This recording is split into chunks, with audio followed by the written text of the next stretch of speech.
Hey guys, so today I want to talk to you guys about wearing spikes and the calf soreness that you get from it. So our athletes transitioned into spikes just a few weeks ago for their speed endurance workouts, and a lot of them were like, wow, my calves are really sore the next day. Why is that?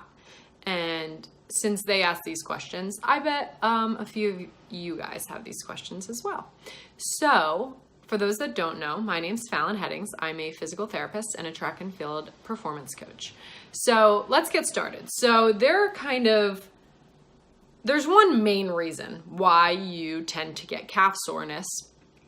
And then I'm going to go over that first. And then I also want to go over some ways to get rid of the calf soreness or avoid the calf soreness. So why do you get calf soreness from wearing spikes? Essentially, spikes don't have as much of a heel or cushion on your shoe compared to your regular training shoe. So what muscle has to work much harder is the calf, because again, if you've watched the video on ankle strength and quickening your feet, that goes through the process of every time you strike the ground, you go through a plyometric phase of an eccentric, isometric, and concentric phase from the ground strike, from the foot contact. When you're wearing spikes, you get rid of that cushion on your heel, and your calf has to do more work. So then your calf is loaded and overloaded the first time you wear the first time you wear spikes. Your calf is very overloaded with the amount of demand that we're asking it to do during a workout, and that produces calf soreness, or maybe even a little bit of a strain sometimes, depending on how hard you work. So that's where the calf soreness comes from wearing spikes. So now, how do you avoid it? Or how do you get rid of it? So how do you avoid it would be slowly transitioning into spikes for all your workouts. So a lot of times for my athletes is I kind of let them pick and choose. I say, this is what I would do if you can, but if you're having calf soreness, go ahead and stay in your trainers on these days throughout the training program this week. And a lot of times, if you're in speed work, you really want to make sure that you're in spikes.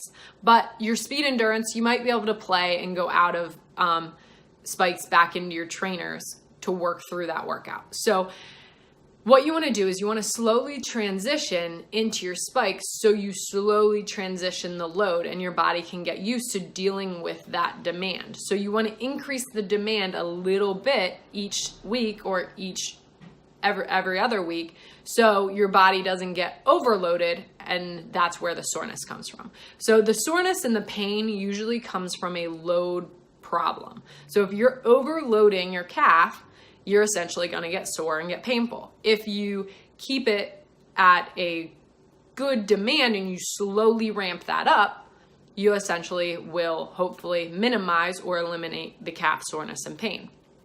So say your coach killed you, you ran your first day in spikes, and man, your calves are killing you. Now what do you do? Okay, so now you have all this calf soreness. What's the best way to get rid of it? A lot of times so go ahead and add your recovery process in of the calf. So you're gonna foam roll, you're gonna stretch the calf complex, you're gonna stretch the soleus, which is the muscle below the gastroc. You are going to then add eccentrics in. So we've gone over eccentrics in a bunch of videos, so hopefully by now you know that it is that slowly lowering, slowly controlling the movement. So a lot of times doing eccentrics in your recovery process will help minimize the soreness, or minimize that DOMS effect, that delayed onset muscle soreness.